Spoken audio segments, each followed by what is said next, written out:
Mama Asiya ba ta dakata ba ta nufi Fatima tana zuwa ko ta lafta mata bulala a baya. Wuce ki yi abin da na saka ki.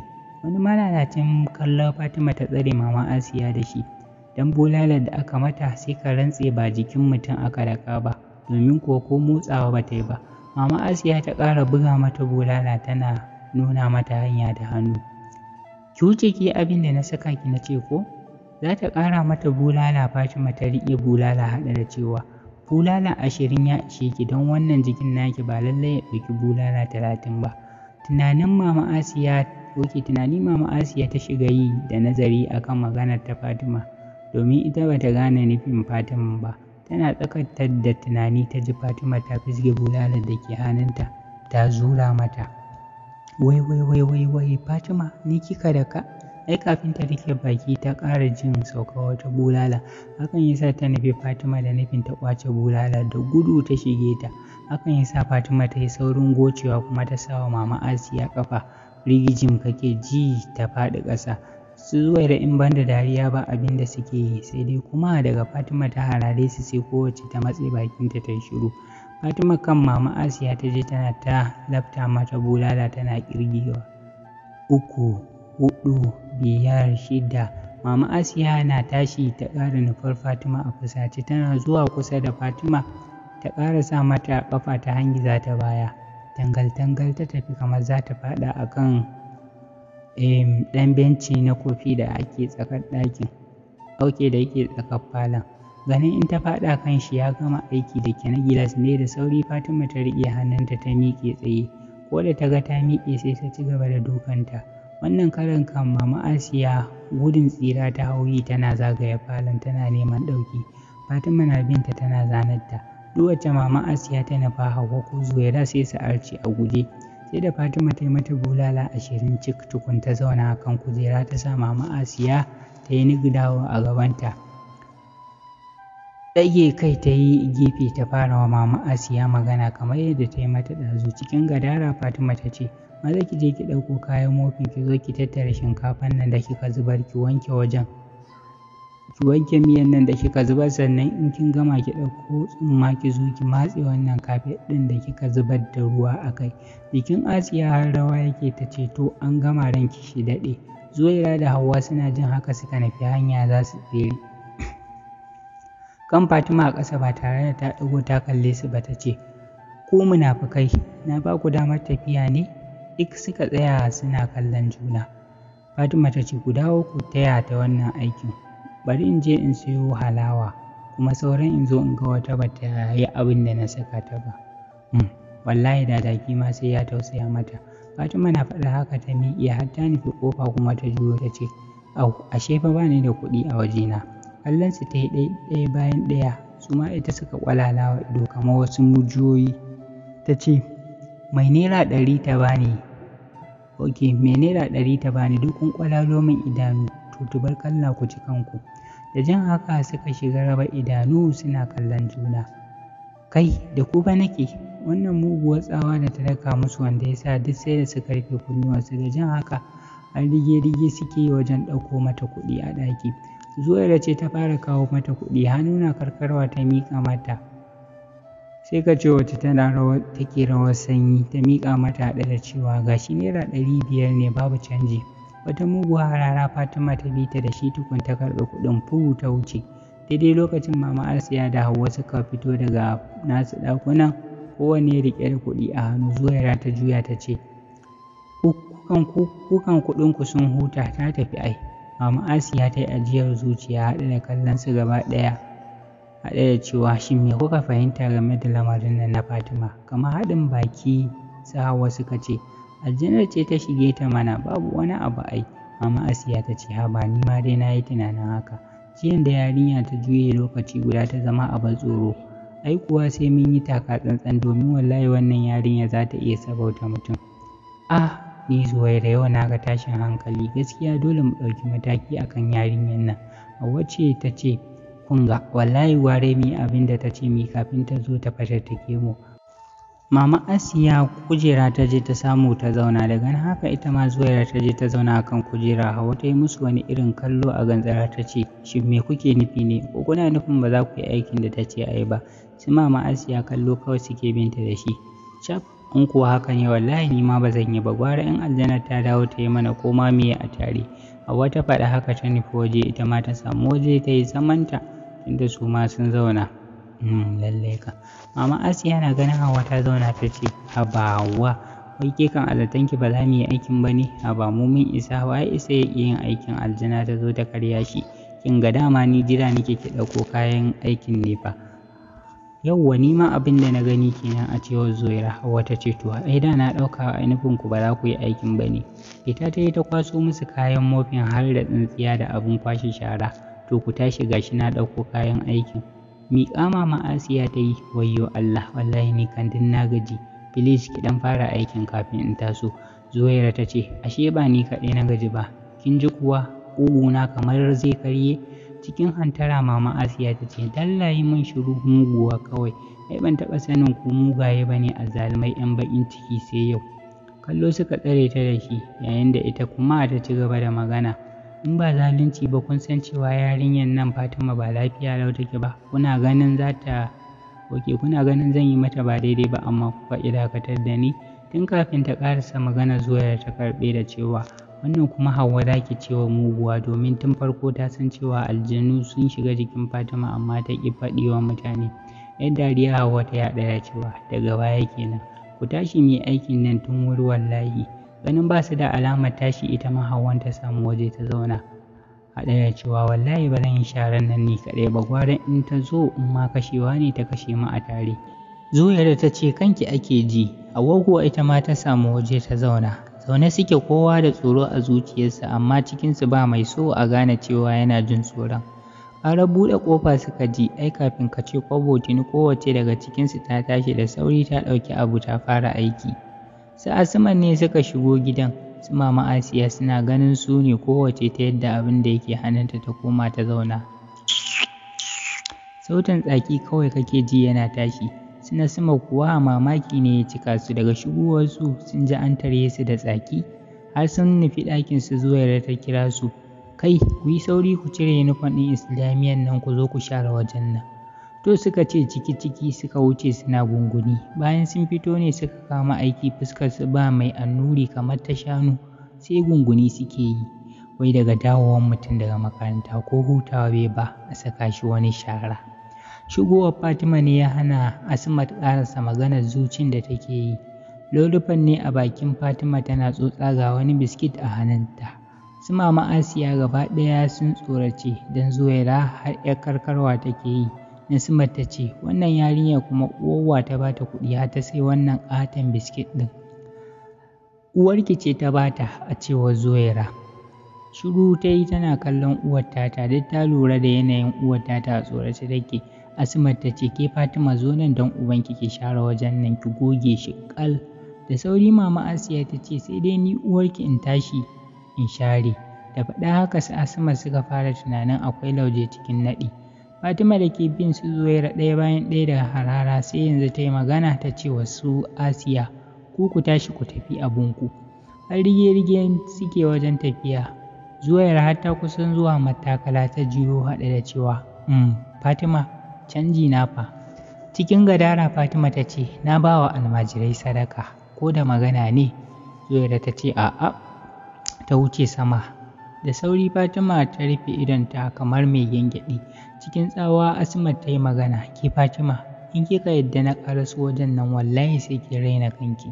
Shiru ta yi bata buɗe ido ba balantana kuma ta yi musu magana. Nasimar da ke kallonta ta ce ke wai ba magana ake yi miki ba? Kin wani rufe ido kamar kazar da ke gwaida. A fusace Asma ta yi kanta da nufin ta doke ta. Fatima na buɗe idonta turus Asma ta ja birki ta yi baya a guje. Haka ita ma Nasima ba ta san lokacin da ta tsallake kujerar da ke falon ba ta wuce. Ƙofar ɗakin su suka je za su shiga nan take suka ji an turo ƙofa an rufe ta. Ba komai ne ya tsorata su ba idanuwan Fatima suka ga ya koma baƙi irin gashin kanta kuma ya wani mimmiƙi a tsaye. Ku dawo nan ku zaune, oke, ku dawo ku share wajen nan, ina za ku je? Suka ji Fatima ta faɗa. Suna karkarwa haɗe da ƙanƙame juna suka juyo haɗe da cewa ba inda za mu. Cikin tsawa ta ce su zo su share wajen da sauri suka taso suka hau aiki na share wajen. Rufe ido Fatima ta yi ta sake buɗewa nan take idanuwanta suka dawo daidai. Su Asmat sai shara suke suna goge kafe, ita kuwa Fatima tana miƙe akan kujera da ke falo sai shan sweet take tana wasa da biskit ɗin da ke hannunta. Abba ne ya shigo falon yana jin waƙa. Ganin su Asmat suna aiki Fatima kuma tana kwance, hakan ya sa ya daka mata tsawa wai ta tashi ta taya su aiki. Fatima ko kallon shi ma ba ta yi ba, su Asmat suka ce ya je kawai ba komai za su ƙarasa aikin. Washe gari da safe an zuba wa kowa abin kari. Indomi ne da biredi sai kuma shayi. Asmat da Nasmat a gefe ɗaya suke, Firdausu da Amira ma haka, sai kuma sauran ƙananan yara. Sai Abba da ya dawo falo shi ma zauna a nan yake karyawa. Fatima ce ta fito daga cikin ɗakinsu ta nufi danin ɗin. Bata tambayi ina abincinta ba, ta je ta ɗauki ti da indomi da yake gaban Mama Asiya. Daga ganin haka Abba ya daka mata tsawa, ke don ubanki sa'arki ce da zaki je ki ɗaukar mata abinci? Wata muguwa harara ta watsa mishi haɗe da murguɗa baki ta ce, na da nake so kuma shi zan ci, in ka isa ka hana, kuma ko da naka na ga damar ci shi zan ci. Fatima ke kallon shi tana magana, tashi ya yi nufi danin ɗin a fusace. Mama Asiya kamar ta dakatar da shi kuma ta zuciyar sai ta bata shawarar cewa ta bar shi watakila aljanun Fatima mata kawai suka raina. Abba yana zuwa ya ɗaga hannu ya kai mata mari, cikin hanzari ta goce. Duka ya ƙara kai mata da ƙarfi, nan ma ta goce, tana bin shi da wani shu'umin kallo tana mai murmushi. Mama Asiya da ta lura da Fatima murmushin da take, da sauri ta zo ta janye ɗanta don ka a sabauta mata shi. Shi kuwa tuni ya hau dokin zuciya sai huci yake yi yana hararan Fatima, da ita kuwa ko kula shi ma bata yi ba. Ta je kusa da Firdausi ta zauna tana shan ti. Tana gamawa ta tashi ta fita waje. Ke dan uwarki dawo ki je ki shirin zuwa makaranta, a cewa Abba da ya kalli Fatima yake mata magana. Ficewa ta yi ba tare da ta ce mishi komai ba. Abba ya ce, Fatima ina tausaya miki, don wallahi idan na kama ki daga ni sai ke sai na miki fata-fata, don yau na ga kin tashi da wani sabon salon rainin hankali. Fatima ta juyo haɗe da cewa ko?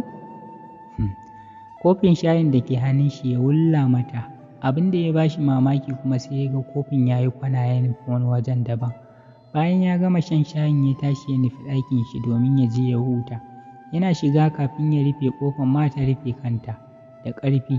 Tsuru Abba ya tsaya yana kallon kan gadonsa da ya ga wani abu a cikin bargo yana ta motsi yana wani gurnani marar daɗin saurare.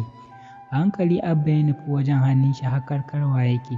Duk ya gama tsoracewa domin shi bai bar kowa a cikin ɗakinsa ba, kuma bai ma taɓa jin gurnani kalar wannan ba.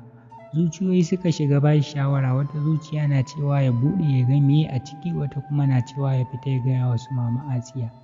Ta wani fannin kuma yana cewa idan na je na sanar da su ban cika namiji ba kenan, bari kawai in buɗe in ga ko meye a ciki. Hannu na karkarwa sai ya kusan kama bargon kuma sai ya ja baya a tsorace. Kusan sau 5 yana yin haka. A karo na 6 ne ya daure ya kama bargon ya ja da ƙarfi. Ihu ya saki, ita ma ta ciki ta kwaɗa ihu. Yana ganin ta cikin ya gane Fatima ce, nan take ya ɓata rai haɗe da watsa mata harara, haɗe da cewa ke uban me kike a nan ɗakin, waye kawo ki nan, waye ce ki shigo min cikin ɗaki? Shiru tana kallon shi ba tare da ta ce mai komai ba. Dube-dube ya shiga yana neman abin da zai doke ta da shi. Ganin babu bulala ko wani mabigi a kusa ya sa ya tsaya yana mata mugun kallo haɗe da cewa oya ki tashi ki bar ɗakin nan ko yi ƙasa-ƙasa da ke a wajen nan. Fatima ta ce ba zan tafi ba, yau a nan zan wuni. Ya kalle ta haɗe da cewa ke ni kike gaya wa wannan maganar? Ya nufe ta ya ɗaga hannu zai mare ta, nan take ji hannun ya tsaya cik a lankwashe. Kwashewa ta yi da dariya. Abba kuwa fama yake miƙe hannunsa amma ina abin ya gagara. Ga Fatima sai dariya take mishi, abin ya ƙara fusata shi, nan take ya ƙara ɗaga ɗayan hannunsa da nufin ya wanka mata mari da shi. Nan ma sai ji ya hannun ya tsaya cik, duk hannuwan nasa biyu suka lankwashe suka tsaya suka ƙi miƙuwa. Fatima daga nan haka ta tashi ta fita daga ɗakin a guje tana dariya. Su Mama Asiya lokacin sun gama cin abinci, yara kuma da sun shirya sun tafi makaranta, sai su uku suna zaune a falo suna hira. Fatima suka ga ta zo ta wuce a guje tana dariya. Suwaira da Hauwa har yunƙuri suka yi za su tsere kuma sai suka ga kuma sai suka jiyo Abba a ɗaki sai ya ƙwala kira yake yana kiran mama mama. Da sauri suka nufi ɗakin nasa, a hanya suka yi kicibis da shi, hannuwansa biyu duk a lanƙwashe. Ya rasa yadda zai yi har ya fara zub da hawaye. Su duk ukun tambayar suke me ya faru, cikin kuka ya faɗa musu duk abin da ya faru tsakanin shi da Fatima. Da jin haka mama Asiya ta ce, Kaico, wai kai Abba me yasa baka ganewa ne? Yarinyar nan tunda kaga ina raga mata ai ya kamata kasancewa akwai lauje a cikin naɗi. Aljanu ne suka shiga jikin Fatima fa. Sautari ina nuna maka ba ruwanka da ita amma ka ƙi, yanzu gashi ka jawo mana bala'i. Dama yanzu nake so in zo in gaya maka cewa ka fita harkarta, kar ta sabauta min kai. Ban sani ba ashe har ta faru ta ƙare. Ta kalli su Zuwaira tukun ta ci gaba da magana. Don Allah yanzu me abin yi, kun ga ta mayar min da ɗa masaki. Jugun su Zuwaira suka yi suna nazari, can zuwa can kuma Zuwaira ta ce, wannan abun ba wani abu bane ya jawo shi ba face rashin sani, wanda kuma kowa ya san cewa rashin sani ya fi dare duhu. To amma yanzu abin da ya dace shine mu je mu roƙi Fatima ta taimaka ta miƙa mishi da hannayen shi, tunda dai ai durƙusawa wada ba gajiya bane in dai za a samu biyan buƙata. Gaba ɗaya suka amince da shawarar Zuwaira. Ƙofar ɗakin su Fatima suka nufa, tun daga nesa suka ji sautin dariyarta. Mama Asiya ta ce, a gaskiya gidan nan akwai babban matsala. Aljanun jikin Fatima riƙaƙƙun gardawa ne. In ba mu yi a hankali ba duk sai sun ɓaɓɓalla mu. Kuma ya kamata mu sanarwa da Alhaji ya tafi wannan shegen aikin nashi. Ga gida yana so ya fi ƙarfinmu, Hauwa ta ce. Gaskiya ne, amma na ji ya ce ranar Friday zai dawo ma. Zuwaira tura ƙofar ta yi ta ji a rufe gam, ƙwanƙwasawa ta fara yi tana faɗin Fatima, Fatima, don Allah ki buɗe mana, ba don halinmu ba don Allah. Shiru Fatima ta ƙi buɗewa, sun daɗe a wajen kowa na tofa albarkacin bakinsa na magiya. Abba ma cikin kuka yake roƙonta ta buɗe ta miƙa mai da hannu, amma ta ƙi buɗewa. Domin shi ya ga wankin hula na neman kai shi dare.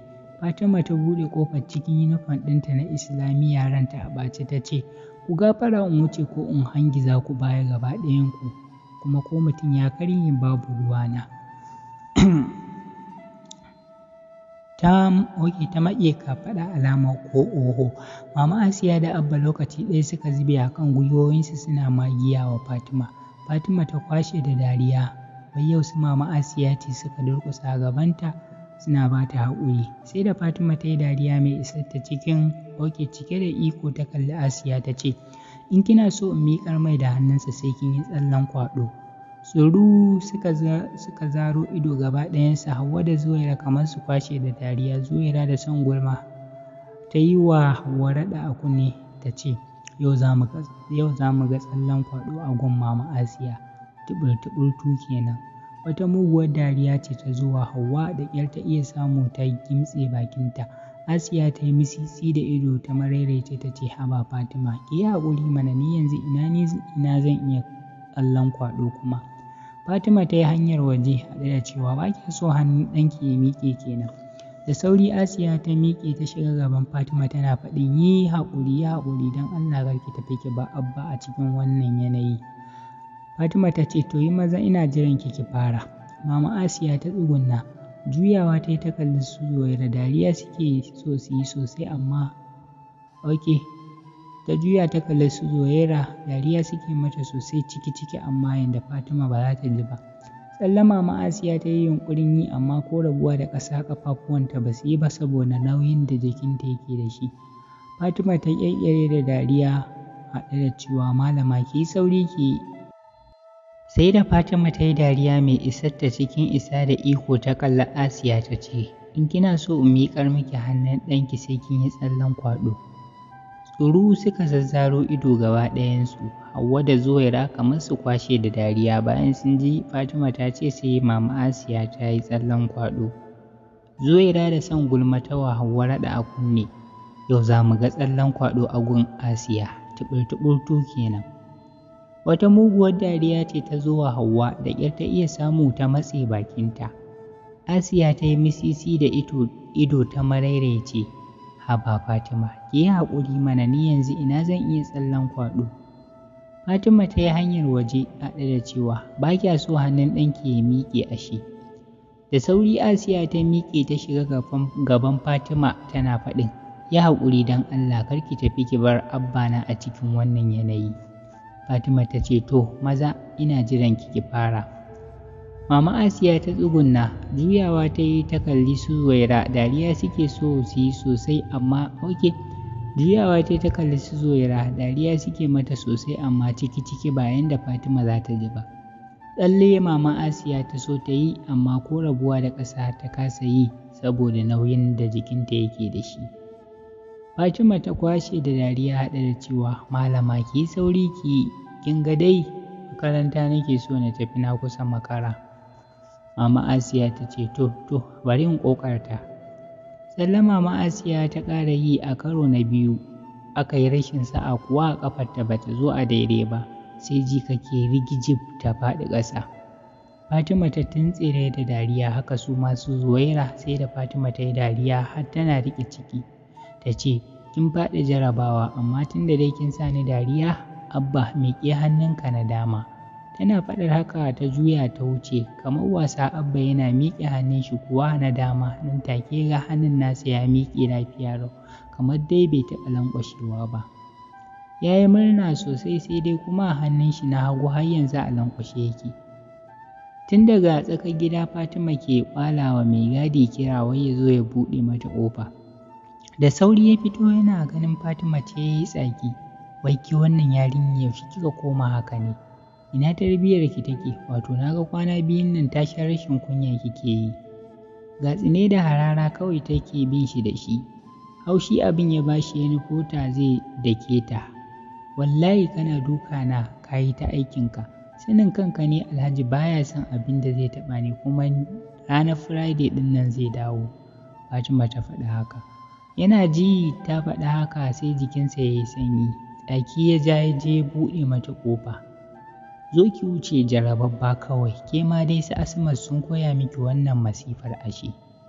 Bata tanka mishi ba, dugui-dugui ta wuce har makaranta. Makarantar ta cika maƙil, sai karatu ake. Fatima ba tare da wani fargaba ba ta shiga ajin nasu. Malamin su na ganin ta ya fara binta da harara, ita kuwa ko a kwalarta, domin yunƙurin wucewa ta yi domin ta zauna. Malam ya ce, "Ke gidanku, ina za ki je, ba ki san kin makara ba ne?"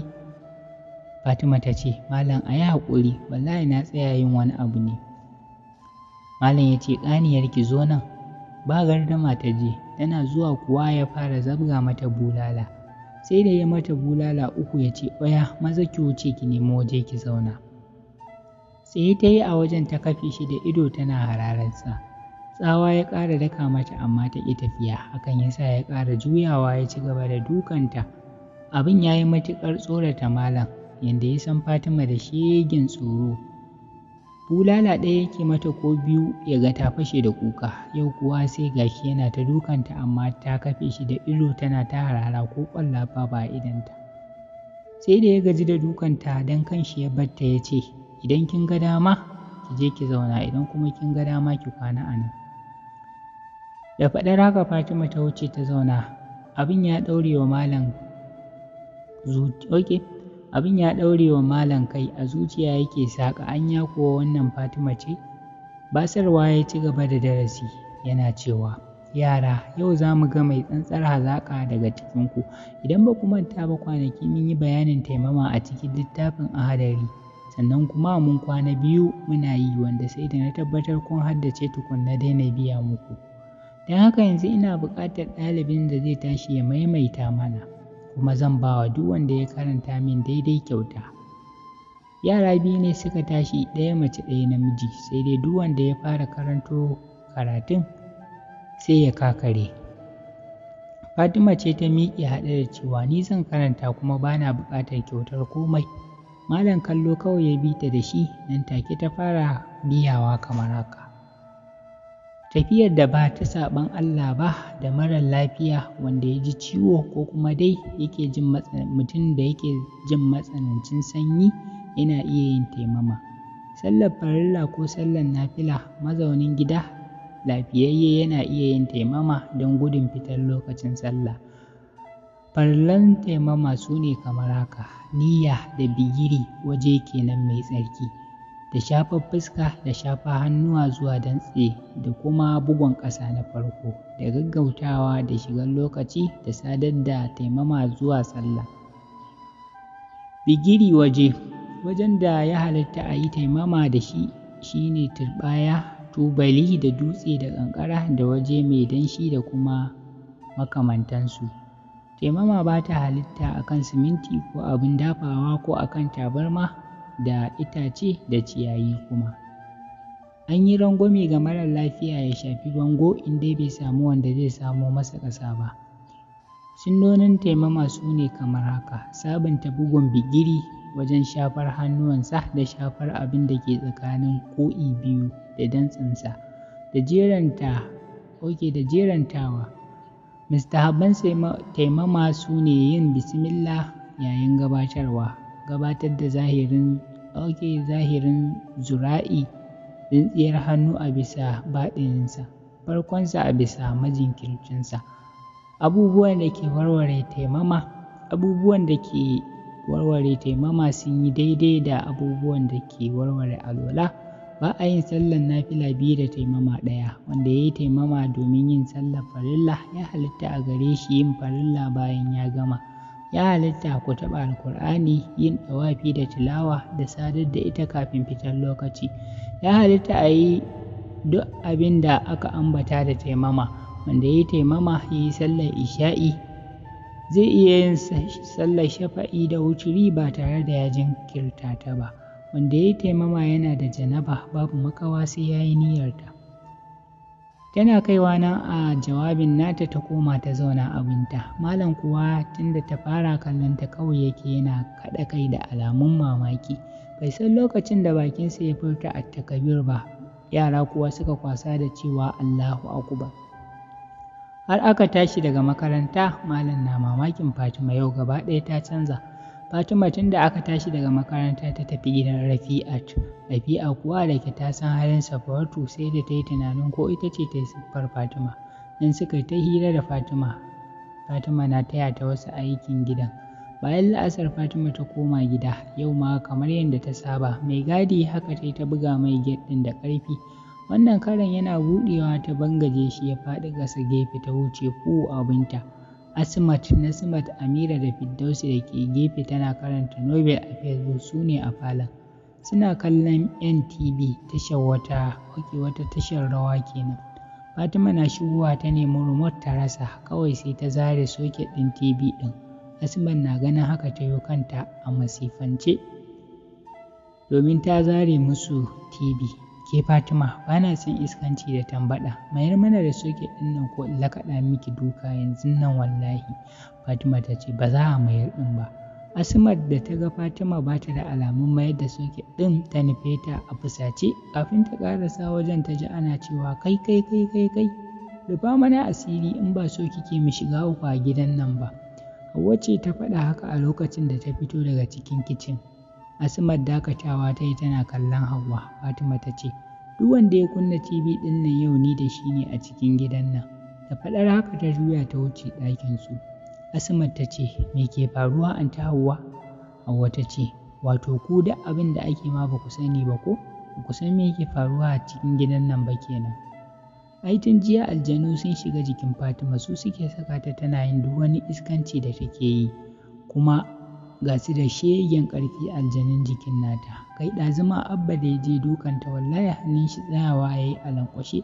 Da ƙyar muka samu ta miƙar mai da hannu ɗaya, ɗayan kuma ta ƙi miƙar mishi wai sai an ta Asiya ta yi tsallen kwaɗi. Dariya Nasmat ta ƙyalƙyale da shi haɗe da cewa lallai an ta Hauwa kin iya tatsuniya. Wai yanzu kina nufin daga na je dukan Fatima kawai sai hannuna ya maƙale? Hauwa ta ce, ƙwarai in kuwa baki yadda ba ga ta nan ai, da ba ƙasa a nan ake gardama kokowa. Asmat ta ce, kai ni ma dai ban yadda ba da wannan jawabin. Haba dai, ni ko a TV ai ban taɓa ganin an yi haka ba, kuma wallahi yanzu zan kunna TV ɗin ta yi abin da za ta yi. Hauwa ta ce, to mara kunya, wato duk da ina auren babanku a matsayina bai haura ku ƙaryata ni kai tsaye ba ko? To shi kenan na bar ku lafiya, ba da ni ba raba faɗan zakuna. Wanda bai ji bari ba kuma shi yake jin hoho, ni kun ga tafiyata. Hauwa ta faɗa. Hauwa na faɗar haka ta haura saman bene. Asmat tsaye ta yi, abin na yi mata yawo a ƙwaƙwalwa. Tunani take yi ta mayar da soket ɗin TV ɗin ko kuma ta fasa. Nasimat ganin Asmat ta kasa kunna TV, hakan ya sa ta tashi ta nufi wajen haɗe da cewa, "Dalla matsoraciya, matsani in jona, in ke kina tsoro, ai ni ba na jin tsoron, abinda ma dama wannan 'yar tsanar ita ce aljanar kuma an toya ta." Asmat na jin haka ta ce, "Kuma fa haka ne." Nan suka fara rige-rigen mayar da soket ɗin TV. Firdausi na jin duk abin da suke ko uffan bata ce musu ba, ta dukufa wajen karanta novel da take a waya. Amira kuwa game take a wayarta sai ihu take ita kaɗai, kamar wata zautacciya. Nasimat da Asmat daga wannan ta je saka soket ɗin sai ɗaya ta ture ta, wai kowa na faɗin shi ne zai mayar. Da suka daɗe suna haka sai suka tsaya suka yanke shawarar cewa a mayar a tare. Ai kuwa suka kama suka mayar. Da mayar da soket ɗin, wutar ɗakin gaba ɗaya ta ɗauke ɗib. Juye-juye suka shiga yi. Firdausi da Amira su kansu sai da suka dakata da abin da suke yi. Gam suka ringa jin winduna wato tagogin falon suna rufe kansu da ƙarfi. Duk da rana ce a lokacin, amma sai falon ya zama duhu ruɗum kamar tsakar dare da babu farin wata. Nasimat, Firdausi, Amira, kuna ina? Su ma ɗin gaba ɗaya a rikice suke, sai kiraye-kirayen juna suke, domin duhu ya yi yawa, ko tafin hannun mutum baya iya gani. Firdausi ji ta yi kawai an yi sama da ita ana janta kamar wacce iska ke tafe da ita. Ihu take tun ƙarfinta, hakan ya sa su Nasimat suka ƙara rikicewa su ma. Ƙofar falon ce ta buɗe, Firdausi ji ta yi kawai an watsa ta waje. Mai gadi ne ya yi kanta yana tambaya, "Lafiya me yake faruwa ne?" Firdausi ta ce, "Aljanu ne." Tana faɗa tana nuna mishi falon, yayin da take ƙoƙarin tashi. Tana tashi ta zungara a guje ta yi hanyar waje. Mai gadi ma da gudu ya koma cikin ɗakinsa ya garkame kanshi a cikin ɗakin. Sai Asmat da suka ji ihun ya lafa, wato ihun Firdausi ya lafa, sai suka shiga kiranta a hankali. Asmat ke faɗin, "Anti Firdausi, Anti Firdausi." Shiru bata ji an ansa mata ba. A tafiyar da take tana lalube irin na makafi, sai ta ji hannunta ya ci karo da wani mutum. Nan take ta fara lalubata tana kiran suna. Nasimat ce ko Anti Amira ce? Firdausi ce? Yi magana mana. Shiru ta ji, wanda ta laluba ɗin ba ta yi magana ba. Wai Fatima ce? Ta kuma tambaya tana shafa fuskar. Tana zuwa saitin bakin mutumin sai ji ta yi an galla mata cizo. Ta saki ihu, abinda ya ƙara ɗugunzuma hankalinsu Nasimat kenan, su ma suka rikice. Gudu suka ringa yi ba tare da sun san inda suka nufa ba. Bango birki. Nasimat na tafiya cikin duhu ta ji ta ci karo da mutum. A tunaninta Asmat ce. Cewa ta yi, "Asmat, wai duhun meye wannan?" Shiru ta ji bata yi an yi magana ba. Laluba ta kama yi, kuma sai ta ji ashe ma yarinya ce ta ci karo da ita. Fatima ce? Fatima? Wata iriyar walƙiya suka gani kamar an kawo nefa an ɗauke. Nan take suka ƙara ɗimaucewa. Gaba ɗaya ɗakin suka ji ya kwashe da dariya. Zuwa can kuma sai wani jan haske ya cika ɗakin gaba ɗaya. Nan take suka ga junansu, bayan sun haɗu waje ɗaya suka ƙanƙame juna. Sai kuma suka ji wata iriyar dariya ta yarinya a bayansu. Ihu suka fasa a tare, ba komai ya saka suka yi ihun ba sai ganin kan Fatima na tafi akan iska, wuyanta na zubar da wani irin jini mai kauri, ga danƙo yana zuba a ƙasa. A bakinta kuwa wani ɗanyen nama ne take ci, duk jini na zuba, ga kuma gashin kanta da ya koma wasu murɗa-murɗa. Ba kyan gani, sai motsi yake yi yadda ka san macizai.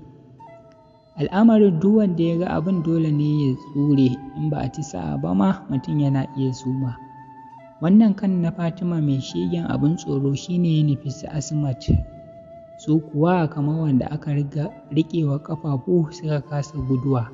Suna nan a tsaye sai tsala ihu suke, kan na zuwa saitin su ya wangame bakin ya ƙara wani faɗi kamar zai haɗe su baki ɗaya.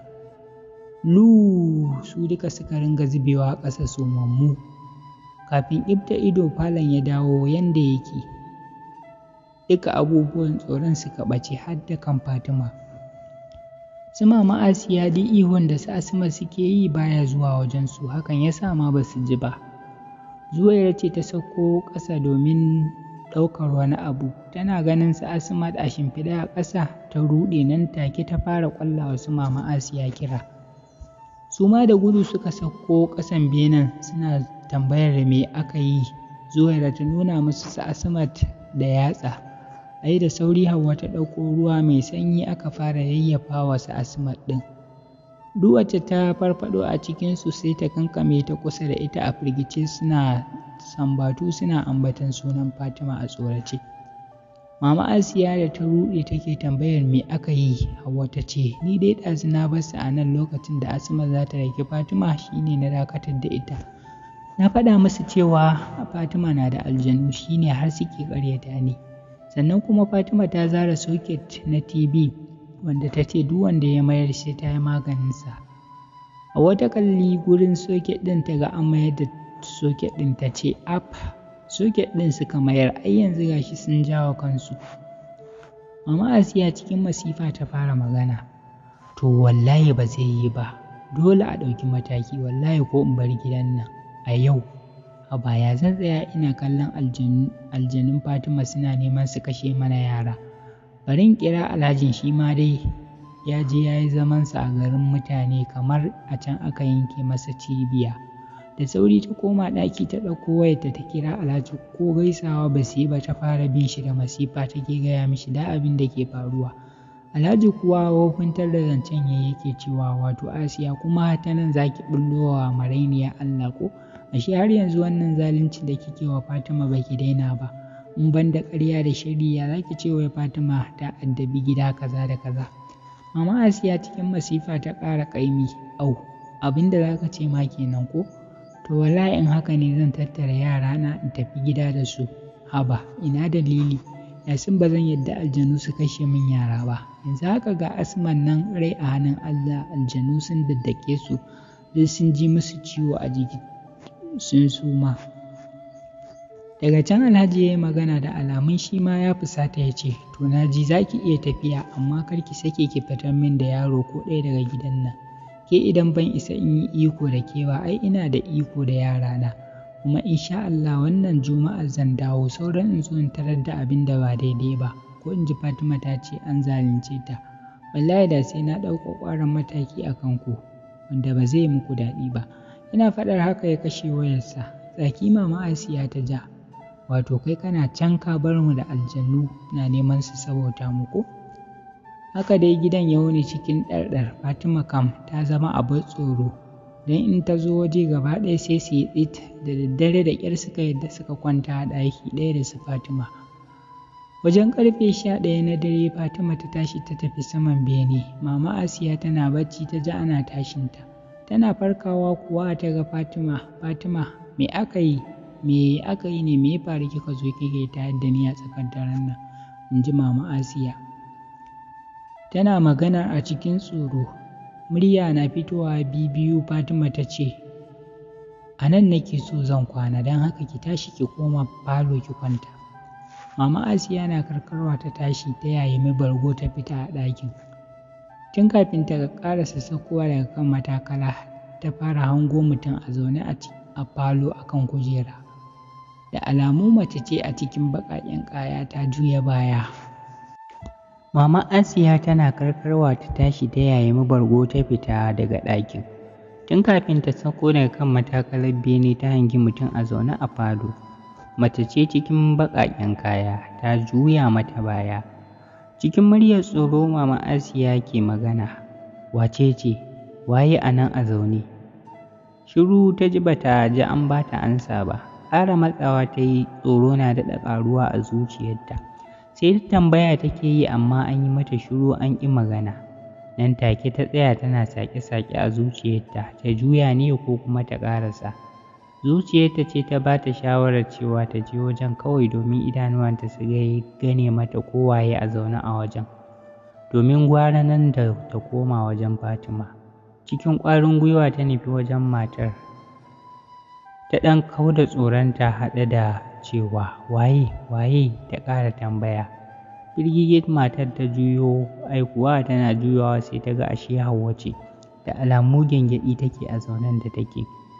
Mama Asiya na ganin Hauwa ce ta ce, Hauwa wannan wani irin ƙaniya ce, ina ji tun ɗazu ina yi miki magana shine kika share ni, wallahi ni hakkin bani tsoro. Hauwa na murza ido ta ce, ni wallahi cikin bacci ne ma na ringa jin kiran naki. Mama Asiya ta ce, to ke kuma wace uwar ta dawo da ke falo ga ɗakin ki can kin baro? Hauwa ta waiga baya da kamar alamun mara gaskiya haɗe da yin ƙasa-ƙasa da murya ta ce, wallahi Fatima ce ta bi ni ɗakina ta koro ni, wai in dawo falo a can ɗakin za ta kwanta. Zagayawa Mama Asiya ta yi ta zauna, cikin raɗa Mama Asiya ta ce, tabɗijan. Kika ce Fatima ce ta koro ki? Hauwa ta ce, wallahi ita ce ta koro ni, yanzu haka tana can saman gadona ta yi kwanciyarta. Mama Asiya ta ce, to aljanun Fatima ko sun fara rabuwa gida biyu ne, domin yanzu haka ni ma daga ɗaki nake ita ce ta koro ni, wai. Sautin saukowa daga matakala ta bene ya sa su Mama Asiya ba su ƙarasa magana da ta ɗauko ba. Suka juya baki ɗaya su biyun suka zira wajen da suka ji ƙarar saukowar don ganin wanda zai sauko daga kan bene. Ba kowa ba ne, Zuwaira ce ta sauko riƙe da bargonta a hannu kamar wata almajira 'yar cirani. Mamaki ne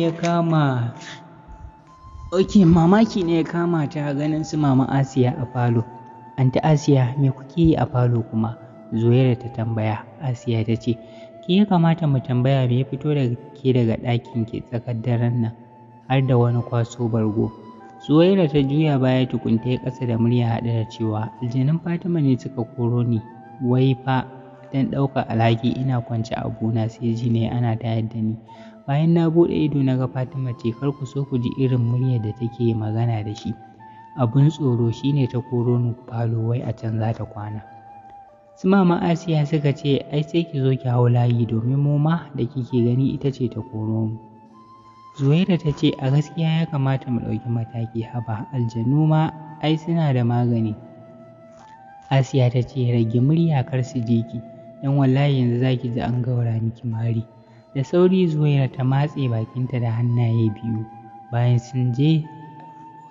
sun baje a falon kowace ta samu kujera ta kwanta, Mama Asiya ta ce, na san matakin da zan ɗauka, ku bari kawai gobe zan gaya muku. Washe gari tun da asuba kafin su Mama Asiya su tashi daga bacci, Fatima ta je ta ɗebo ruwa mai shegen sanyi a waje.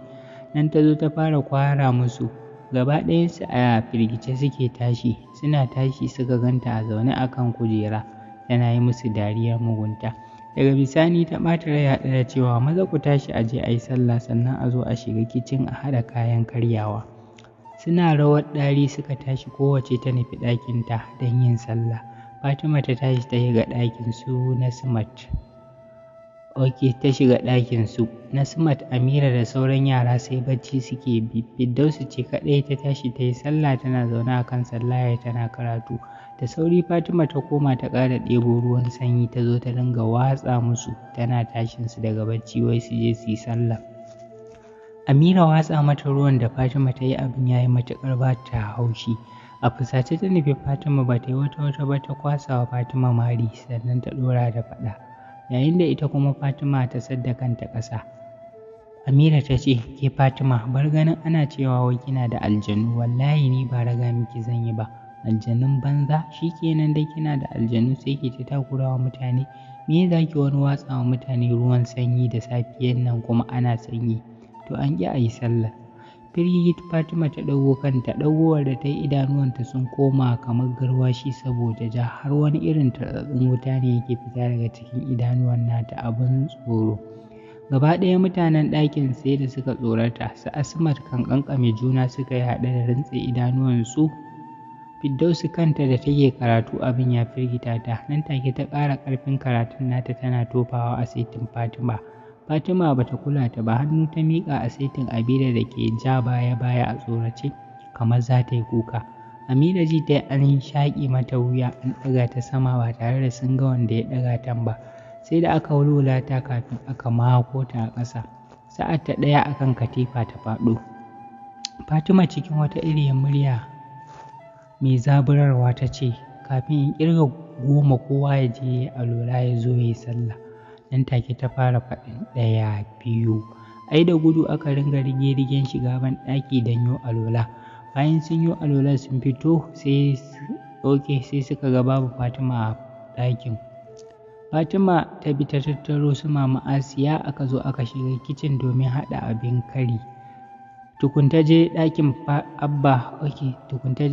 Abba ta tayar da shi ma ya yi sallah, har ya fara mata magiya akan ta miƙar mishi da ɗayan hannunsa, nan take ta daka masa tsawa, hakan ya sa ya ƙyale ta. Su Mama Asiya sun ji jiki sosai a cikin kicin, domin kamar yadda suke wa Fatima ɗauke wannan kulkula wancan kwashe nan gyara nan, a da haka ita ma Fatima ta ringa yi musu yau. Kamar ta samu wasu bayanta haka ta ringa juya su. Haka wajen cin abinci ta ringa ba da doka, domin ko ƙatuwar loma ta ga mutum ya yi sai ta ƙwala mishi cokali. Gaba ɗaya gidan kowa tsoronta ƙaruwa yake a gare su. Ana gama cin abinci Fatima ta ce masu zuwa Islamiyya su tashi su yi shiri, ko kuma matan gida a gyara gida a share a wanke ko'ina, wajen gogewa kuma a goge. Tana faɗar haka ta wuce ɗaki, yayin da su ma masu zuwa Islamiyya tuni sun fece sun bar wajen. Mama Asiya ta riƙe baki alamun mamaki haɗe da cewa, oh duniya, kowa ya samu waje sai kiga ya baje kolin shi. Yanzu dai ga Fatima aljanu sun sa tana ta mana iskanci yadda ta ga dama, kamar mu yaranta ne a gidan nan. Ke dai bari, wannan abin takaici ya muka iya, haka za mu yi haƙuri mu jira har Alhaji ya dawo mu ga irin matakin da zai ɗauka, a cewar Zuwaira. Asiya ta katse mata hanzari ta hanyar cewa, kai Alhaji ba za mu jira sai ya dawo ba. Yau fa Laraba kuma shi ya ce sai ranar Juma'a tukun zai zo. Don haka yau za mu yi maganin abun, ku bari dai wannan aljana ta tafi makaranta tukun.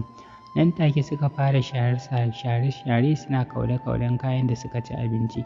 Ba a jima ba sai ga Firdausi da Fatima sun fito cikin yunifom ɗin Islamiyya. Wani ɗan iskan kallo Fatima ta jefa wasu Mama Asiya kafin ta ce, ai na ɗauka a da ba za ku yi abin da na saka ku yi ba ne.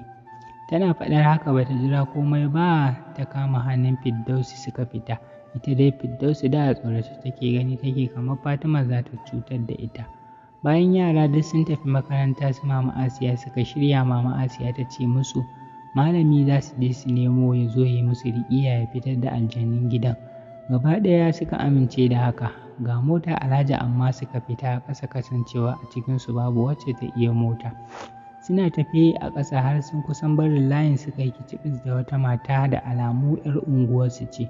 Tafe take tana rausaya kamar wata budurwa, babu hijabi a jikinta sai gyale da ta 'yan yafa a kafaɗa. Fuskar ta sha hoda wacce zan iya ce muku har ta so ta yi mata yawa. Cingan ne a bakinta tana ta taunawa, ta sha jan baki a leɓe. Da gani ka san 'yan duniya ce matar. A'a, Asiya unguwa za a fita da safiyan nan? Washe baki Mama Asiya ta yi haɗe da cewa wallahi Nafisa, daga ina haka? Asiya ta faɗa. Matar ta ce wallahi na je sayo wani abu ne, ina za ku je ni haka? Asiya ta kwashe da abin da ke faruwa a gidan ta faɗa mata. Riƙe baki Nafisa ta yi haɗe da cewa aljana fa kika ce. To yanzu ina za ku samu malami? Mama Asiya ta ce a'a ga mu dai, mun fito ne za mu je wajen Mama Asiya ta ce a ga mu dai mun fito, da wajen limamin masallacin Juma'a za mu je wataƙila a dace. Nafisa ta riƙe baki a ɗaya cewa liman to bari ku jin gaya muku. Liman babu abin da zai iya yi muku sai dai ya ce ku je ku ci gaba da addu'a, amma akwai wani malami da na sani ya ƙware wajen fitar da aljanu. In kun amince na hutar da ku in je in ɗauko muku shi in kawo shi har gida. Su Zuwaira suka ce ok, amma akwai wani malami da na sani ya ƙware wajen fitar da aljanu, in kun amince na hutar da ku in je in ɗauko muku in kawo shi har gida. Su Zuwaira suka ce ba dai boka ba ne ba ko? Nafisa ta ce a'a ko ɗaya, wannan shahararren malami ne ba boka ba ne. In kun amince yanzu ma daga nan ba zan ƙarasa gida ba sai in juya in ɗauko muku shi. Mama Asiya ta ce to shikenan, je sanarwa mai gidanki sai ki zo ki karɓi kuɗin mota ko kusa ne. Nafisa ta ce a wallahi wani ƙauye ne, kuɗin motar mutum biyu 1000 ne, 2000 kenan zuwa da dawowa. Batun mai gidana kuma da shike da Allah rabu da shi, meye na sai na je na sayar mishi sannan in tafi. Hauwa da Zuwaira taɓe baki suka yi suna kallon Nafisa. Asiya bata ce mata ƙala ba, ta fiddo 3000 daga cikin jakarta ta kawo ta ba Nafisa. Haɗe da cewa ga shi ki je ki ɗauko mana shi, muna jiran shi. Mu in dai zai cire mana wannan aljanar to ko nawa ne za mu iya bashi. Ta juya ta kalli su Zuwaira haɗe da cewa ko ya kuka ce 'yan uwa? Da sauri suka ce ƙwarai ko nawa ne za mu iya badawa, mu dai burinmu ta bar gidan. Nafisa ta ce kar ku damu, aikin wannan malamin sha yanzu magani yanzu ne.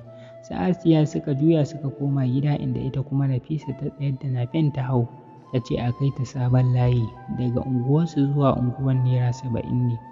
Tana sauka ta nufi wata ƙofar gida wanda ƙofar gidan wasu samari ne ke zaune ba abin da suke sai busa sigari da gulman masu wucewa kan hanya. Sannunku dai don Allah Aliyu ko Taɓari yana gida? Gudan ya kalle ta ya ce wani abin ya yi miki ne ko dai ya yi tsiyan ne? Nafisa ta ce babu abin da ya min, kawai dai ina neman shi ne in yana nan.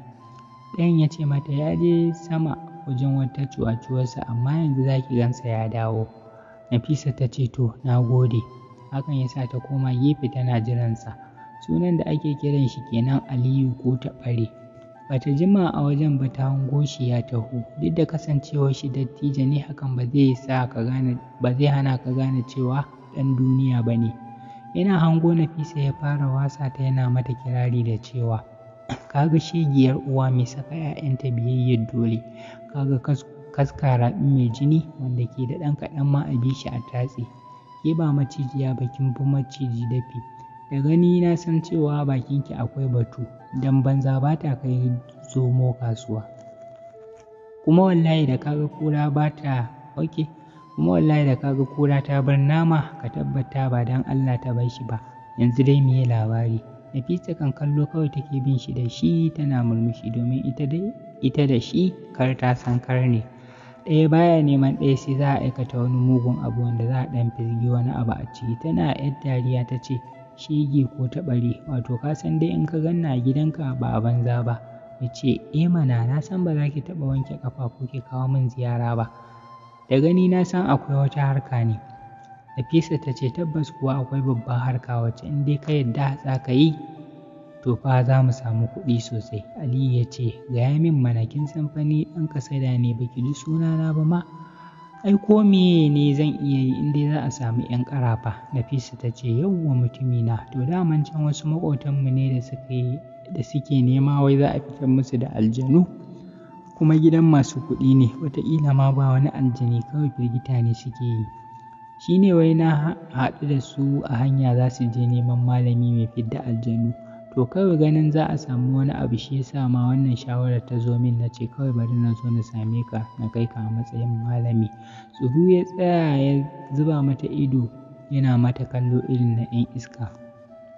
Lura da hakan ya sa ta ce kai malam ba na son wulaƙanci, da zaka wani zira min ido haka, ko na ci ban biya ba ne. A fusace ya ce ina fa kika biya, ai ban san ɗan banza kika ɗauke ni ba sai yau.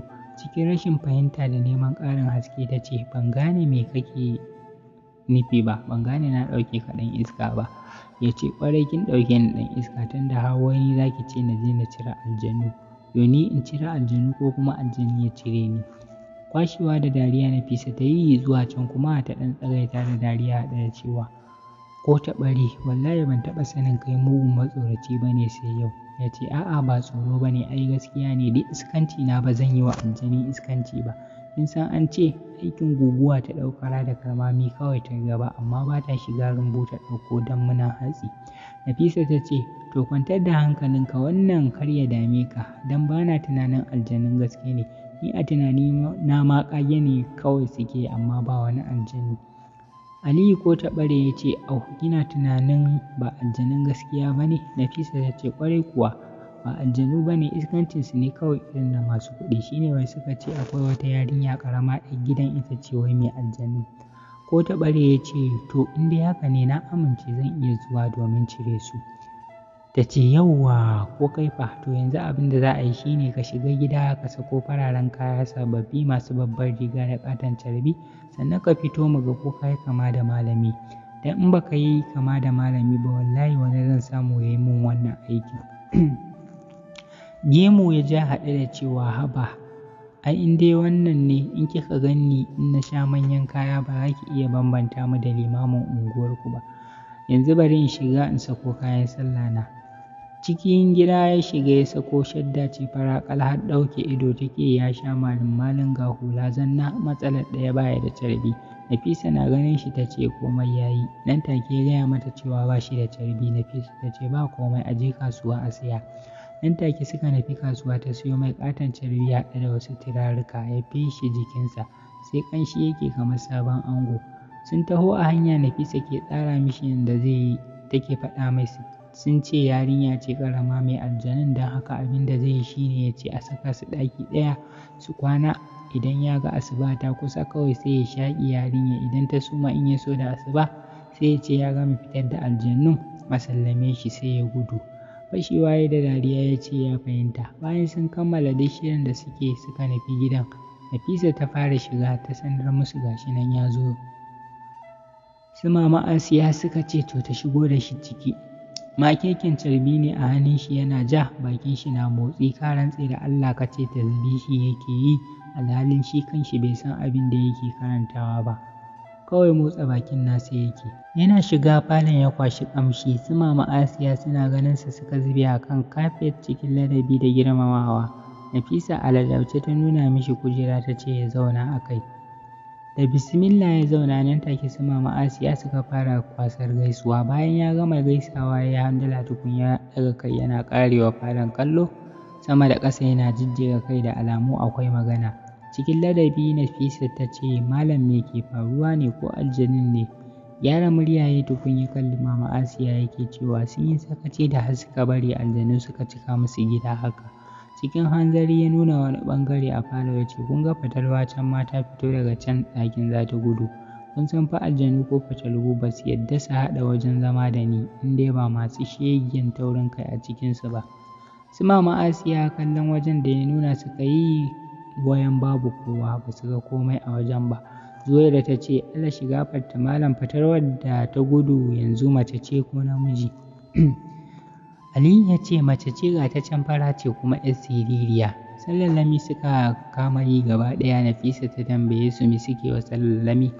Mama Asiya ta ce kin manta kishiyar mu uwar Fatima wacce ta mutu? Nafisa ta ce na tuna ta, ko kuna tunanin ita ce fatalwar? Zuwaira ta ce ƙwarai kuwa ita muke zargi, domin aljanun ma da akan ‘yarta Fatima suke.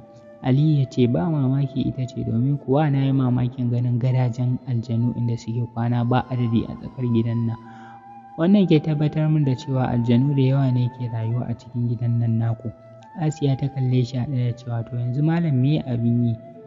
Malam Ali ya ce kar ku ɗaga hankulan ku, tun da dai gani na zo yau sai na kori duk aljanun da yake gidan nan. Don haka yanzu ku kawo min yarinyar mai suna Fatima da kuke zargin tana da aljanu. Ai suna makaranta yaran, amma sun kusan dawowa, in ji Hauwa da sai yanzu ta yi magana. Ali ya ce to ai shi kenan, bari mu jira ta dawo daga makarantar dan in san ta inda zan fara aiki. Mama Asiya ta ce yauwa Allah shi gafarta malam, akwai wani ɗana mai suna Abba da Fatima ta lankwasan masa da hannu. Mun yi ta miƙar masa da hannu amma ta ƙi. Ali ya ce ina yake, ku kawo min shi in gani. Hauwa ta tashi da sauri ta nufi ɗakin Aliyu ta kirawo shi, yana zuwa ya zube a gaban malam ya yi gaisuwa. Bayan Aliyu ya ansa gaisuwa ya ce Abba ya miƙo mai lankwasasshen hannun. Ba gardama Abba ya miƙa mishi.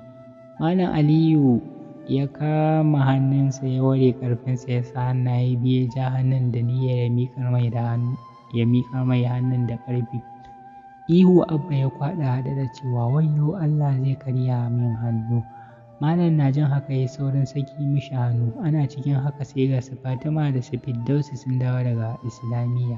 Da shigowar su Fatima ihu ya kwaɗa ya ce wayyo zai karya min hannu. Malam na jin haka ya saurin sakin shi. Ana cikin haka sai ga Firdausi da Fatima sun dawo daga makaranta. Da shigowar su falon Fatima ta fara hararan Malam Aliyu ko ta bari. Tunda ya ga tana zare mai ido ya gane cewa ita ce Fatima. Hakan ya sa ya yi saurin miƙewa tsaye yana kallonta yana tofe-tofe. Su Zuwaira suka yi saurin miƙewa su ma suna cewa yawa malam ita ce wannan yarinyar. Malam ya ce ai ba sai kun gaya min ba domin tana shigowa na ga aljanu da ifiritai kusan miliyan 1 a tare da ita. Amma ni na ga ma ƙoƙarinku da har kuke iya kwana a cikin gidan nan. Shin wai ba sa tsorata ku ne? Zuwaira ta yi sauri ta ce ai ba tsoro kaɗai ba ma har da duka. Mu dai malam ka taimake mu don Allah ka fitar da su. Aliyu ya ce kar ku damu yanzu ba zan ba aljani ko ɗaya ba a gidan nan. Amma aikin fa akwai wahala sosai gaskiya domin ma yau ta kama dole ne sai na kwana a cikin gidan nan. Gaba ɗaya suka ce babu damuwa su dai burinsu a fitar da aljanun. Nafisa kallo kawai take bin Aliyu da shi yanda ya ta ƙarƙare yana zuga wa su Mama Asiya ƙarya kamar da gaske. Fatima da Firdausu ba su wani tsaya sauraron su ba kai tsaye ɗakinsu suka wuce. Malam na kiran Fatima amma koyowa ba ta yi ba balantana ma ta kalle shi. Zaunawa ya ce su Mama Asiya yana buƙatar kayan aiki domin yanzu zai fara. Su Mama Asiya suka tambaye shi da me yake buƙata. Dan yake gaya musu cewa yanzu dai yana buƙatar ɗaki guda ɗaya sannan a siyo soyayyun kaji amma a tabbatar farare ne kajin. Ya ci gaba da ce musu a samo abinci kamar filet 5 fiya wata leda ɗaya domin in so samu ne zai kafa wa aljanun gidan nan tarko ne da abincin don akwai su da shegen gudu wanda zai kama ta dalilin abincin suna da yawa idan an kawo abincin. Sai da ya gama lissafin shi Mama Asiya suka tura mai gadi ya je ya haɗo da abin da Malam Aliyu ya faɗa a kawo. Ɗaki aka ware mai ya ce a kai kayayyakin can sannan ya tashi ya ga cikin ɗakin haɗe da ce musu yana zuwa. Wani mugun kallo Nafisa ta bi shi da shi wato sai yanzu ta idasa gano tantirancin Malam Aliyu ko ta ɓare. Asiya ta ce mu ko nawa ne za mu iya kashewa in dai za a fitar mana da aljanun nan ai. Nafisa ta ce kar ku damu in dai wannan malami ne ba ni da shakku a kansa aikin shi kenan kama aljannu. Su Mama Asiya suka ce Allah ya sa su fita domin kuwa taurin kai ne gare su. Aliyu na shiga cikin ɗakin ya fara ɗibar girki sanda ya ci abinci sosai ya ci ya ƙoshi ya ci nama san ran shi tukun ya sha ruwa ya goge bakinsa. Filet 2 kowanne da kaza a kai ya fito da su yana tofe-tofe a cikinsu kamar mai addu'a da gaske. Ya ce wa su Mama Asiya su sa a ɗauko sauran abincin da nama a kai bayan ɗakuna amma a rufe. Yake cewa ya san cewa aljanu da shegen kwaɗayi suna zuwa ɗauka za su maƙale. Don ƙarfin addu'ar da ya yi a cikin abincin aljani na zuwa ya ɗauka zai ji ya maƙale. Su Mama Asiya da kansu suka fito suka ɗauko sauran abincin sun yi mamakin ganin an ci abincin har Hauwa'u ta kasa daurewa ta tambaye shi sai ya ce aljana ce ta ci lokacin da mai gadi ya kai musu. Wai kafin ya ƙarasa ɗakin aljana ta ci. Lallai. Haka suka rarraba abincin nan har da ruwan. Da abin da suke mai gadi na kallon su ga muguwar yunwa da yake ji. Nafisa kuwa ban da rara babu abin da take aikawa Malam Aliyu. Waje ya samu ya zauna a falo aka kunna fanka aka kawo gaban shi aka kuma kawo abinci da lemu. Malam ya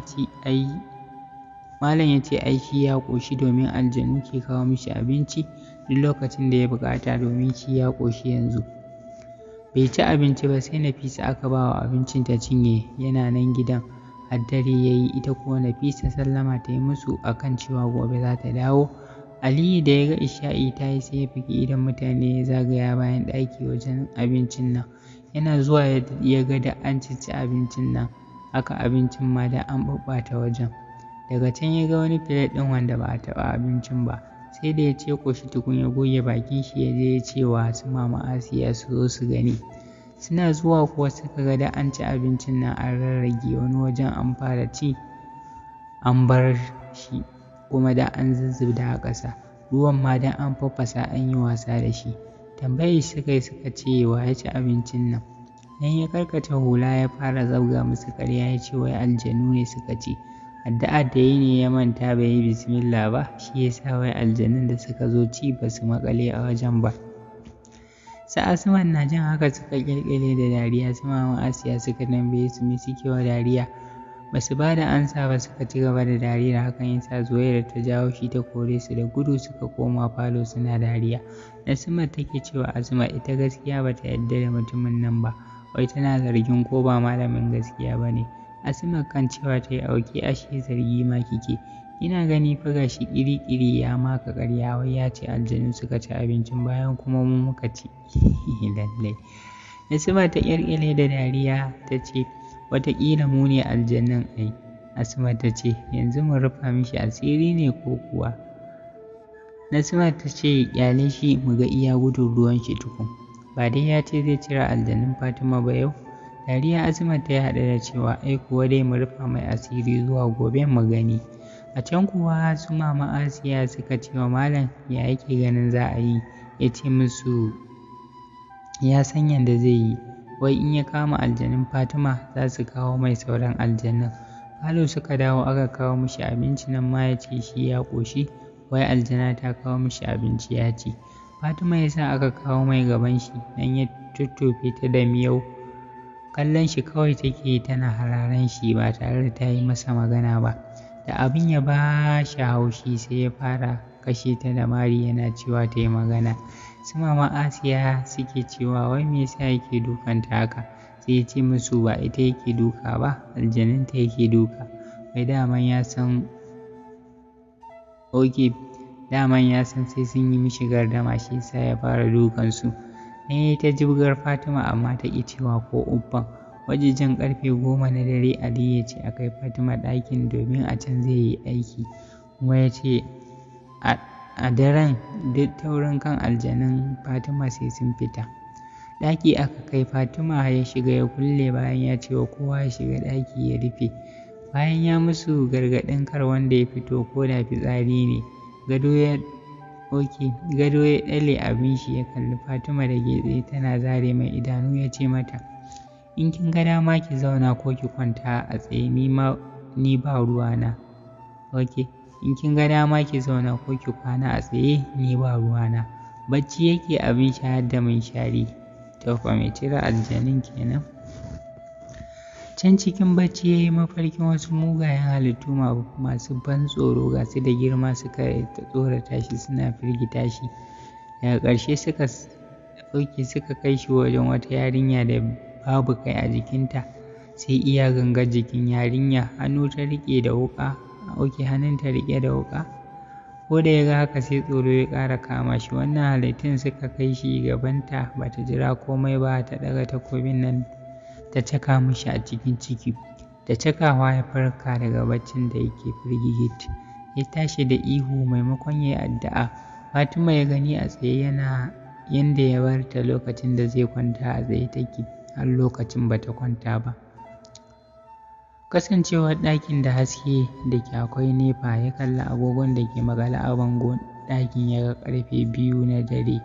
Ya juya ga Fatima da niyyar yi mata magana, wayan ya ga kuma ba ta nan. Dube-dube ya kama yi ya sauko ƙasa yana kiran sunanta da ke ya ji an faɗa mai sunanta Fatima. Ya dudduba duk inda yake tunani bai ganta ba sai ƙarƙashin gado.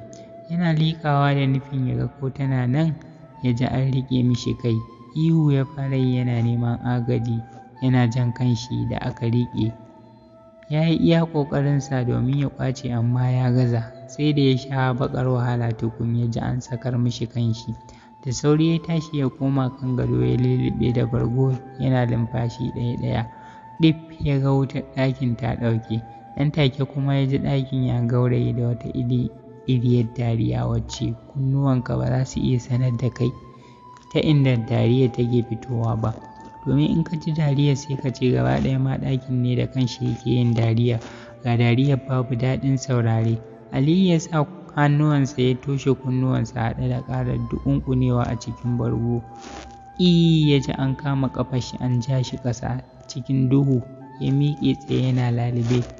Can ya ji ya dafa wani abu kamar mutum. mari aka ɗauke shi da shi wanda da ƙarfin marin ya sa har sai dai wuntsila ƙasa. Ihu ya fara ƙwallawa mai ƙara ya fara ba da haƙuri. Wata dariya ce ta ƙara ƙauraɗe ɗakin ba tare da hasken ɗakin ya dawo ba. Ya ƙara miƙewa tsaye kamar iska ya kwashe shi ya ji an maka shi da bango. Kafin ya yunƙura ya dawo ya ji an ƙara fisgar shi an maka shi da ƙasa. Ji kamar bayan shi ya karye. Ihu ya fara ƙwallawa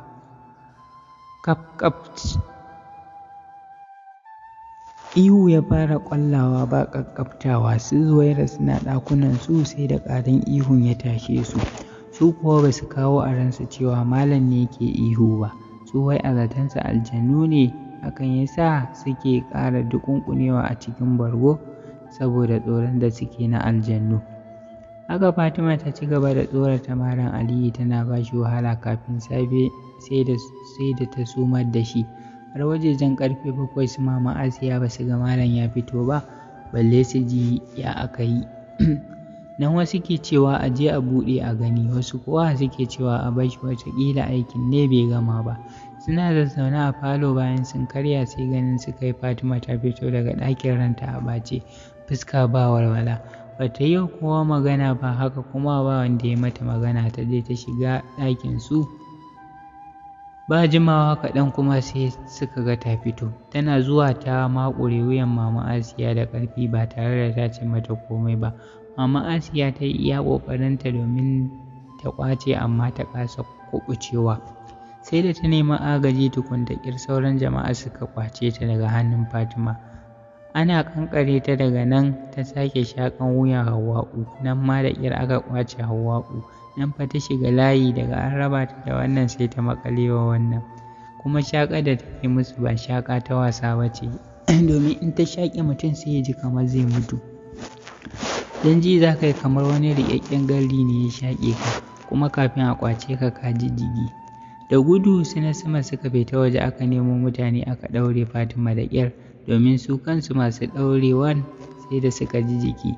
Wasu duk ta jijji musu ciwo a garin ɗaurewa. A nan falo aka haɗa ta da ƙarfen jikin matakala aka ɗaure ta. Fatima ta ce duk sai na kashe ku ranar da na kunce. Abin da ke fitowa daga bakin Fatima kenan. Bayan hankalin 'yan gidan ya ɗan kwanta ne, su Mama Asiya suka tuno da Aliyu.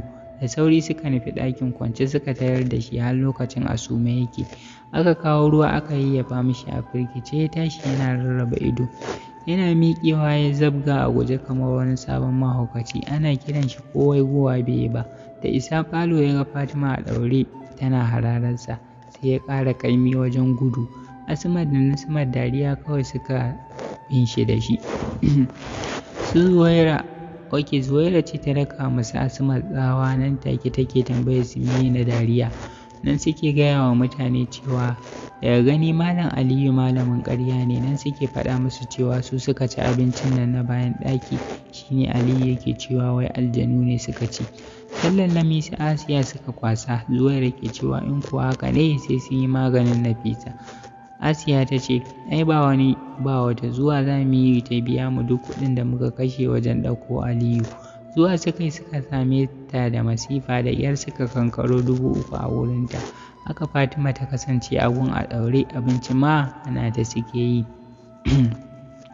Sai dai Firdausi ta saci abinci ta bata. Abba kuwa har zuwa lokacin hannunsa ɗaya a maƙale yake. Sun yi Fatima ta ƙi gyara masa hannunsa.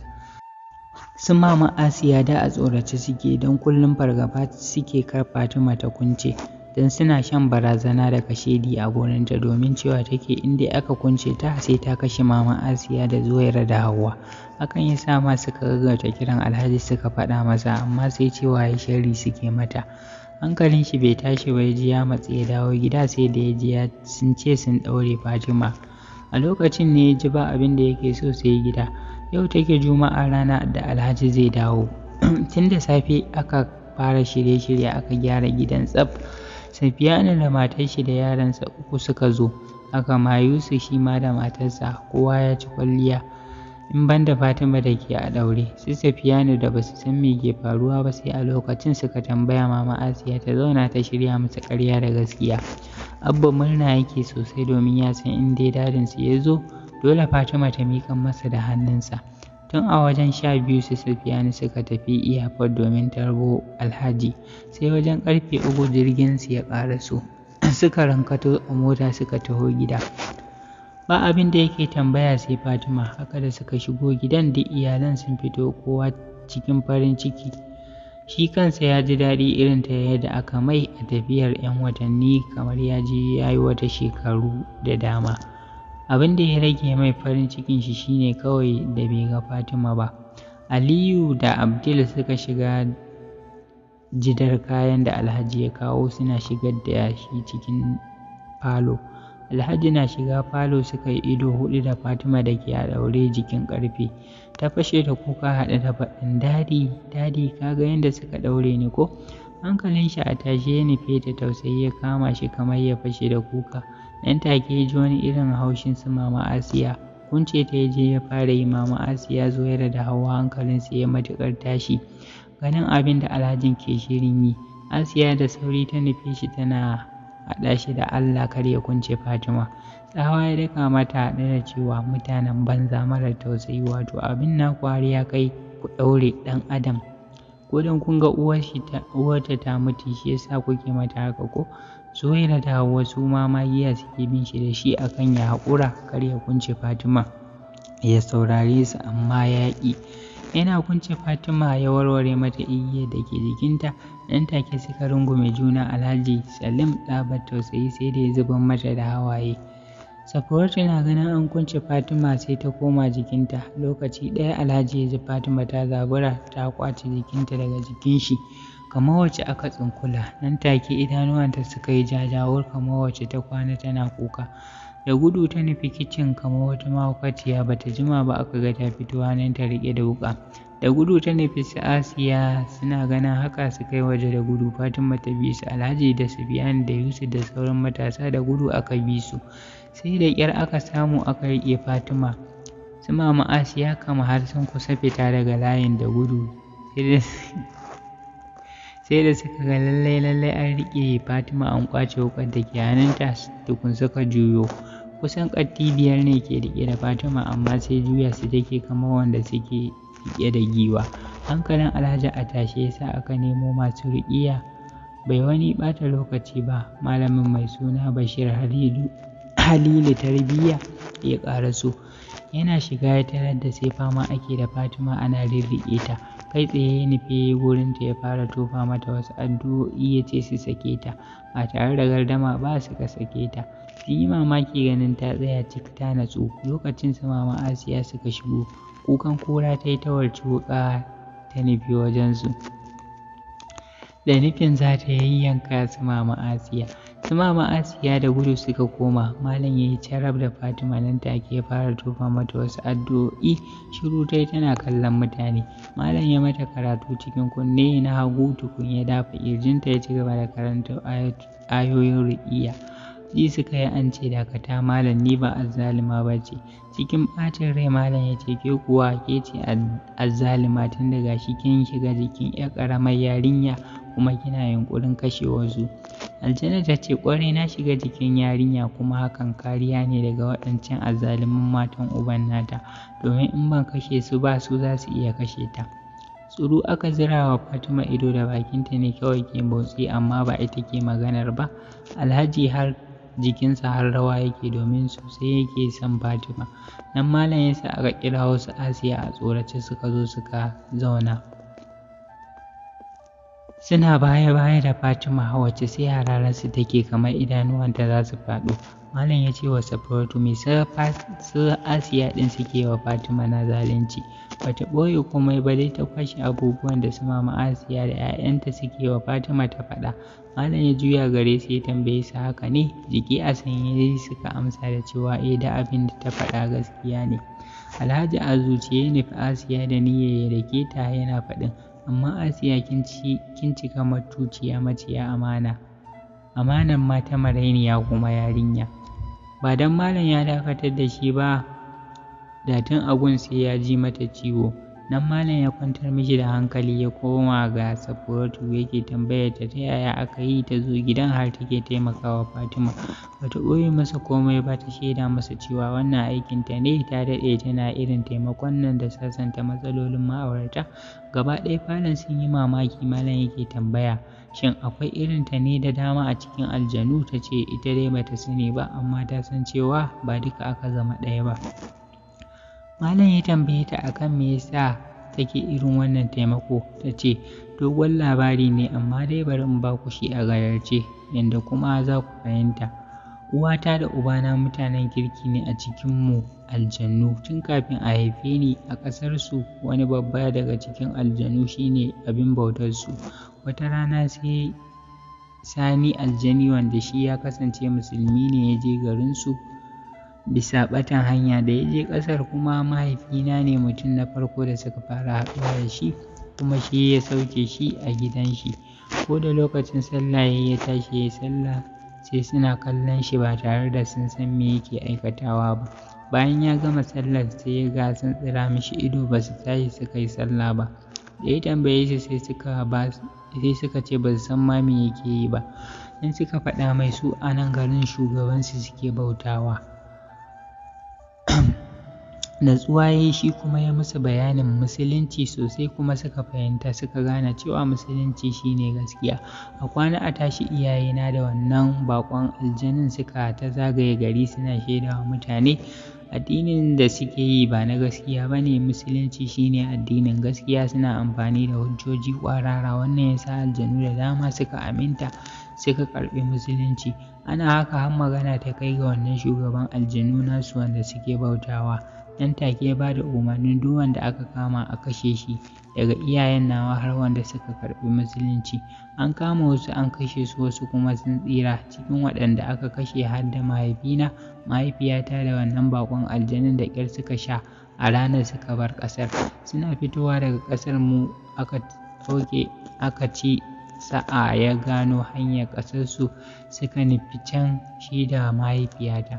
In taƙaice muku labari dai, a can garin mahaifiyata ta haife ni da kwana ɗaya ta ce ga garinku nan ita ma ta mutu.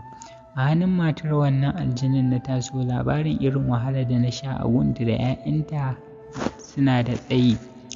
Da na ga dai abin ya yi yawa suna neman su haukata ni, suna neman su sabauta ni saboda sun gani marainiya ce bani da kowa, sai na gudu daga wajensu. Garin yawo na har na iso ƙasashen mutane, lokacin ban taɓa ganin ɗan adam. Safuwarsu ta ci gaba da cewa da na shigo garin 'yan adam wacce na fara gani yarinya ce 'yar ƙarama a wani daji, ta jibgo itace da yawa a kanta, da ƙyar take tafiya. Al'ajabi da mamaki ya cika ni, hakan ya sa na bi ta a baya muka yi ta tafiya, domin a lokacin na lura ba ta iya gani na. Sai da muka kusan zuwa garinsu sannan na fara hango mutane kalar yarinyar. Da muka shiga na ta ganin mutane kala-kala, wasu baƙaƙe wasu farare. Ban daina bin yarinyar da muka je yarinyar ba har muka je gidansu. Na sha mamaki ganin yadda matar wacce da farko na yi zaton uwar yarinya ce ta yi ta dukan yarinyar wai cewa ta ɗebo itace kaɗan, sannan ta sake saka ta wani aikin. Haka dai na ci gaba da bibiyar ta har dare. Abin ya bani mamaki sosai ganin irin abin da matar wancan aljanin da yaranta suke yi mana. Haka ita ma wannan yarinyar matan da kuma yaranta suke azabtar da ita. Da na tsananta bincike sai na gano cewa ashe ita yarinyar marainiya ce, ba ta da uwa, ubanta kuma baya cewa komai akan kowane irin zalunci matar za ta yi mata. Hakan ya sa ni kuma na yi amfani da damata na taimaka mata da ƙarfi na irin na aljannu.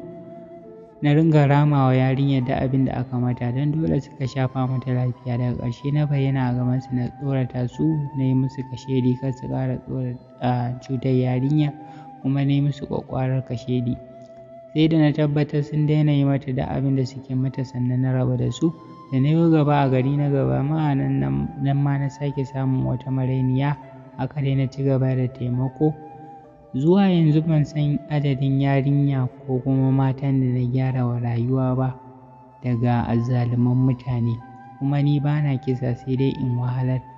Ko su mama Asiya ma kawai ina yi musu barazana ne. amma ba kashe su zan yi ba. Wannan shine takaitaccen labari na a cewar Safaratu. Ko da Safaratu ta zo nan a zancenta kusan mutane 5 suka yi ajiyar zuciya a lokaci ɗaya. Nan malam da sauran mutane suka jinjina wa Safaratu da ƙarfafa mata gwiwa na irin taimakon da take yi. Su Mama Asiya na dama ce ƙarar a shimfiɗa fuskokinsu. Malam ya yi musu nasiha mai ratsa jiki, ya kuma faɗi musu illolin cutar da maraya da zaluntar maraya da kuma irin ladar da mai kyautatawa maraya ke samu a wajen Allah. Sosai wa'azin ya shiga jikinsu, wasu cikinsu har da hawaye.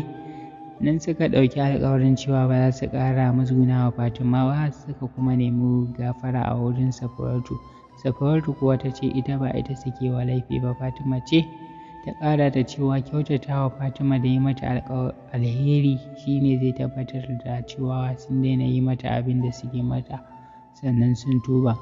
Sannan ku sani zan dawo ko ba yau ba. Da faɗar haka suka ji Fatima na atishawa. Daga bisani wani farin hayaƙi ya fito daga cikin bakin Fatima. Nan da nan gumi ya jiƙe Fatima sharaf, ba a jima ba sai bacci ya gaba da ita. Su Mama Asiya har rige-rige suke wajen ɗaukar ta domin su kai ta ɗaki. Alhaji shi kan bai ce komai ba, a zuciya yake addu'a Allah ya sa su Mama Asiya za su cika alƙawarin da suka daina zaluntar Fatima. Alƙawarin da suka ɗauka kenan. Alhamdulillah kwana 2 gidan ya canza, kowa son Fatima yake, dan a cikin su Mama Asiya har rasa wanda ya fi son Fatima Alhaji yake yi. Haka a ɓangaren yara ma su Maddi inda za su je sai su ja Fatima su tafi tare. Godiya Alhaji ya yi wa Allah, domin Allah shi ne mai saita komai. Gashi a lokaci ɗaya ya shirya matan shi sun gane gaskiya. A nan ni ma nake cewa ta mata bihamdillahi rabbi. A nan na kawo ƙarshen labarin aljanar Fatima, a inda na tsara littafin ya fi haka saboda wasu dalilai ya sa na yanke shi. Marubucin ne fa yake cewa haka. Saboda wasu dalilai da ya sa na yanke shi, ina roƙon Allah akan kurakurai da ke cikin littafin nan, wanda na yi da sani da wanda na yi ban sani ba. Allah Ubangiji ka yafe mana. Allah ya sa Allah ka san ƙudirina a kan littafin nan, na yi shi ne domin faɗakar da al'umma. Allah ka shirya da masu irin hali irin na su Mama Asiya dalilin littafin nan, domin kai ne mai shiryarwa.